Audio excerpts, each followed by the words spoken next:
Greetings everyone and welcome to the channel. We are at the end of week 3 of the 1-year challenge. Now the scale is a bit up, but we do not worry about this. The calories are still going in and we are sticking with the protocol. Now the system versus the chaos. Today we are talking about this.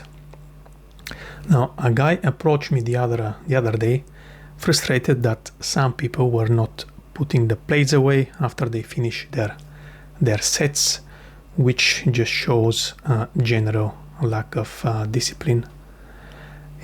What I'm noticing as well is, as you can see, if you go to the gym, many people use the headphones in to kind of motivate themselves with music or whatever they're listening, other things. But I see is that some people, they just lose the situational awareness and they just banging and clanging weights, just throwing around, and at the end of their set is just very loud. So what that shows is maybe two things. Is the first one is maybe you are desperate for immediate attention, or the second one would be if the weight is too heavy for you. Instead of this, what should be done is when you execute a rep that is not with the correct form, you just write down what the weight is and how many reps have you done, and this should be as a feedback for your next session to kind of go from there and see if you can improve on that. Now the system, what I am doing, so what we do is 8 to 10 reps for heavy compound movements like the leg press or the lat pull down exercise. Now this, that's for the compound movements, and then we do 10 to 12 reps for the isolated movements like the easy bar for tricep extension. Now what is the difference between what is a compound movement and what is isolated movement?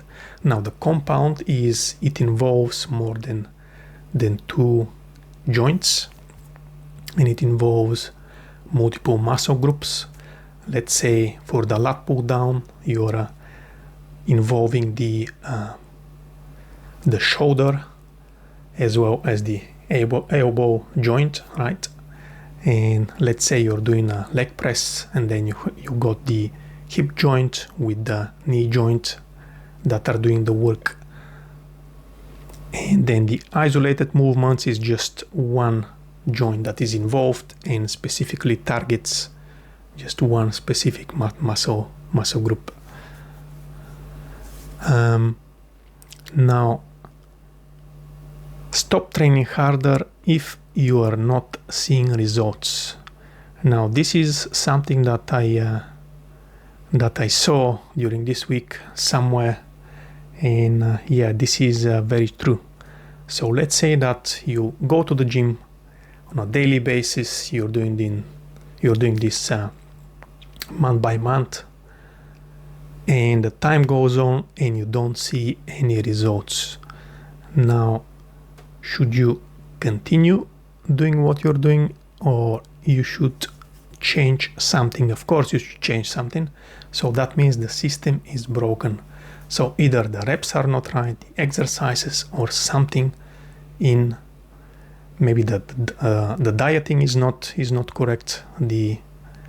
So this needs to get evaluated, and you should do some changes in the system or the program that you're doing in order to have progress.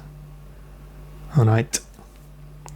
Now let's see what my physique is after this end of week 3.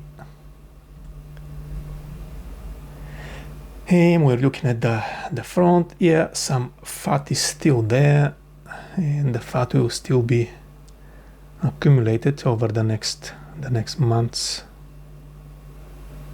Yeah, looking at the back. You see around the hips, yeah, the fat is there. Yeah, I mean, not so much visible things that are basically what I'm saying is there is not so much progress since the last week. Yeah, for 1 week we cannot see that, but it will be interesting to see after 6 months. Now the daily donut is secured, guys, so if you wish to see the progress and the future updates, please subscribe to the channel. And also you can see what program I'm using. Yeah, everything is described in the white paper below in the link. And yeah, drop a comment if you wish to say if you're using some kind of program, or are you tracking your progressive overload in order to improve yourself over time, or you just go to the gym and whatever sets in mind you're doing those weights, or you're just tracking that. Yeah, just let me know in the comments. Okay, that's been it for this week. See you guys next time. Let's evolve. Cheers.